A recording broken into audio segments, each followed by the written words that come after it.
Hi everyone, Vegas Film Critic here, Jeff K. Howard. It's story time. I just got back from the Comic-Con in San Diego. Check this out, the 50th anniversary, and this was the first year that I had my own credentials. I didn't go under another company or go as a stringer. I finally got credentialed and got my own. And I'm learning how all the convention works, all the ins and outs. It's like Sundance. It took me 3 or 4 years to learn Sundance, and now I'm finally getting down as press everything that works with Comic-Con. And one of the things that happens when you get your credentials is you're allotted exclusives. And exclusives are events that are happening at Comic-Con that do exclusive toys or action figures or signings of movie stars and TV stars, all kinds of special events. But with over 350,000 people in San Diego for the convention, it's obvious that everyone cannot go to all these panels or buy all these toys. They have to give them out in a lottery format called exclusives. So when you get your credentials, you're allotted so many entries, and you can pick and choose every day a specific time and place for a vendor. You can put your lottery choices in, like your chances.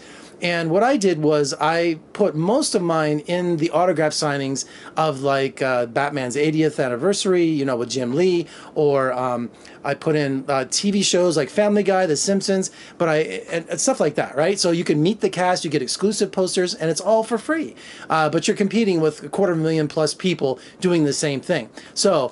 And I know a lot of people who do exclusives every year. They say, I've gone every year to Comic-Con. I've never gotten anything, which is mind-boggling. So my first year, I got 2, you know. One I got for Lego, which I gave to my buddy who came with me, who does Legos. The other I could not believe for my first exclusive. I got the Orville cast signing. Now, if you're not familiar with the Orville, you probably live on another planet, but the Orville is Seth MacFarlane's sci-fi show that kind of mimics and pays tribute to Star Trek and Star Trek The Next Generation, but it's got its own characters, its own identity, and its own incredible sci-fi stories. It is one of the greatest shows on TV right now, and I'm just thrilled to death that I got to meet the cast and also get an autograph from those guys. You know, I watch the Orville all the time. It's just the best show. And the first couple episodes of the first season, yeah, it was all fart humor and it was really disappointing. But then all of a sudden, it just found its groove and it became one of the best written, best directed shows on television. If you haven't seen the Orville and you're a Star Trek fan, you've got to check it out. So anyway, to get to the Orville cast signing, I had to show up at 8 a.m. on the day of the signing, which was a Saturday, and had to get a special band for my hand. And then I had to go to the Fox booth on the convention floor. The signing was at 3:30, so I got there about, you know, an hour before. And everyone who has a band supposedly was going to get, you know, in to get autographs, but you never know. I've heard them turn away people because sometimes when the stars are done, they want to get up and go, they get up and go. So I got there an hour early. I was crammed into the most uncomfortable line and chaos on the convention floor. If you've never seen the convention floor of Comic-Con, it is just chaos. It really is. But I was determined, sandwiched between all these different people, to meet the cast of the Orville.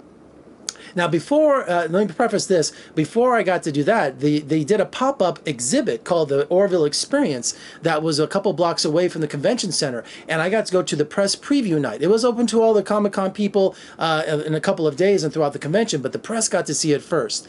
And so we got there, and it was just loaded with costumes and props, all these different things from the Orville television show. And there it was right in front of me. There was all the crew's costumes. There was all the weapons. It had some of the readouts from the ship from the Orville, which was really cool. And this was just a makeshift pop-up museum, this exhibit. And for the press, they gave out, look at this, don't get jealous, this great coffee table book about the history of the show. I mean, it just, you know, finished its 2nd season. So this has all the different things from the show. So look at that, sorry. So anyway, we got a hardbound book like this. Also, they gave out these great Orville hats, which really came in handy because I didn't bring a hat and I walked around downtown San Diego. You could probably see me all red. But I got this cool hat, and also I got this Orville pin, which I don't have with me. It's somewhere in the other room. So we got some really cool swag from Fox. I just wanted to say thank you so much for Fox and all the people at Fox Television and for getting us this really cool experience. It was really cool. So anyway, now I'm back on the convention floor on Saturday afternoon. There's, you know, thousands of people all around me. It's crazy like that. And so I get in line, and once they started signing, it moved pretty fast. So you couldn't hang out with the whole cast. But when I say the whole cast was there, everybody was there, including executive producers, writers, directors, this whole panel of people. And they had these one standard poster, and they just kind of like an assembly line. They just signed it and they went along. So I'm waiting in line. There was this cool little model ship of the Orville right in front before we started the line. And they were just the sweetest guys and gals. They were all just the greatest. They were so gracious to be there. And I got my time in front of Seth MacFarlane, and I saw him at the Wynn perform his, I think it was his Christmas album or his standards, and a couple of years ago. And I said to him, hey, when are you coming back to the Wynn? You going to do another album? And he goes, is the Wynn still a Wynn? And if you know that story, you know, because of Steve Wynn's fall from grace. So he was super cool, and I just had the best time. It was another highlight of Comic-Con, not only doing interviews and going to all the panels and things like that, but getting the Orville cast right in front of me is just a dream come true. Oh, wait, you got to see this. And so here is the final product. Here is my cast member signed, as my voice cracks. Anyway, sorry this poster's like that. But anyway, this was all signed by the cast of the Orville. Everybody, you know. So this was a pain in the rump to get home, I'll tell you that. So, and I've already seen this go on eBay, you know, for $300-400. I'm not doing that. This is mine.